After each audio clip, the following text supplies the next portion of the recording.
All right, everybody. See you guys later. Here's what I've learned. People really just need community and a plan. Like, have you ever felt stuck? Like, you just really need to make some progress, any type of progress. I understand, and that's exactly why I started the Momentum Academy. We made a space where you can make practical progress literally every single day. It's so important that you make this progress because it helps you get clarity, and then you find real connection with community. And so I'm grateful to be able to extend this to you and give you an opportunity to join the Momentum Academy, a place where you're going to get live workshops, you're going to get Zoom calls, you're going to get prompts, worksheets, frameworks, you're going to get all this stuff, even prayer. And you get to be surrounded around a supportive community that I'm so grateful to host and to lead. And so if you want this, I will make sure that you get access to it. So go ahead and just follow the instructions on the screen. I will see you soon. I can't wait to have you in the Momentum Academy. I'll see you soon. The reason why I want to talk about this is because so many people struggle with anxiety. Obviously, they struggle with fear, they struggle with anxiety, and the anxiety levels of people alone, bro, is crazy. It's insane, especially with the work that I do. That is one of the most common things is people are struggling with anxiety, but people don't know there's a difference between anxiety and fear. And just to break it down, fear is when there's a clear threat right in front of you. Like you're in danger. Like there is an obvious threat, it's a visible threat, and so your body is experiencing fear. So for example, obviously if you see a car heading towards you, you can experience fear because there's an apparent threat. If you see a fire that you're in or your house burning down, you can experience fear. There's an apparent threat, you're in danger.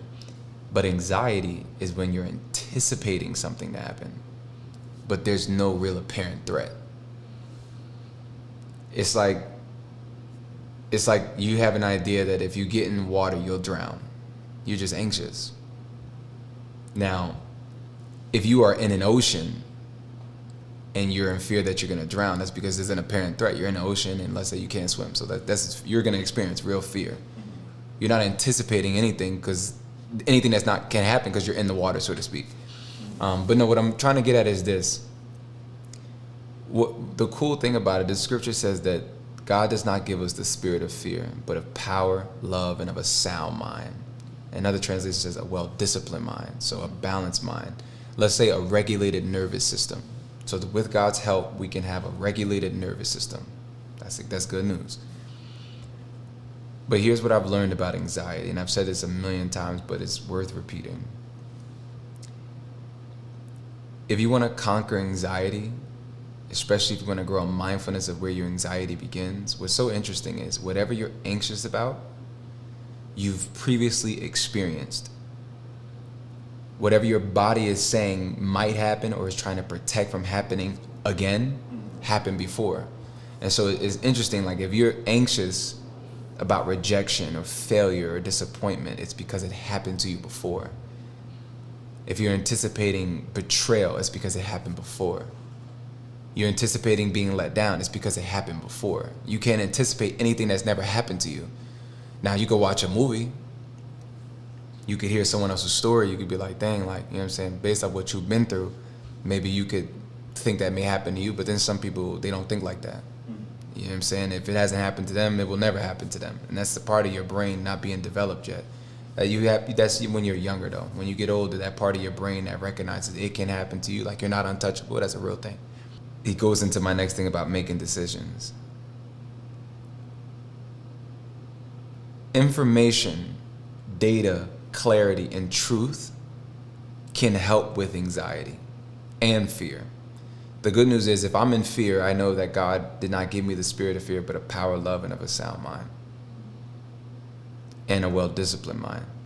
So it's safe to say I want to make decisions not when I'm in fear. I want to make decisions when I'm calm. So before I make a decision, I would say, are you calm? Have you regulated your nervous system? Meaning, are you in a place of rest? Are you emotional?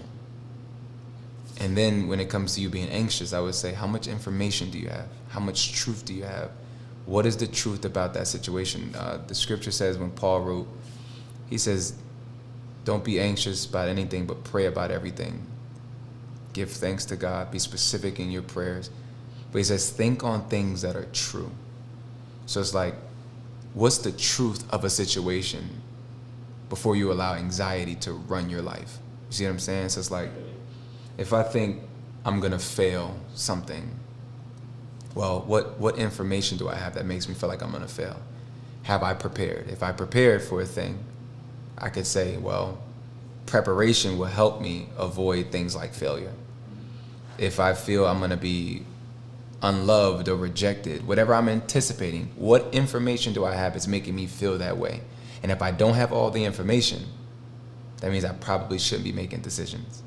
Before I make a decision, I want to have all the information I need, all the counsel I need, all the details involved. That's important.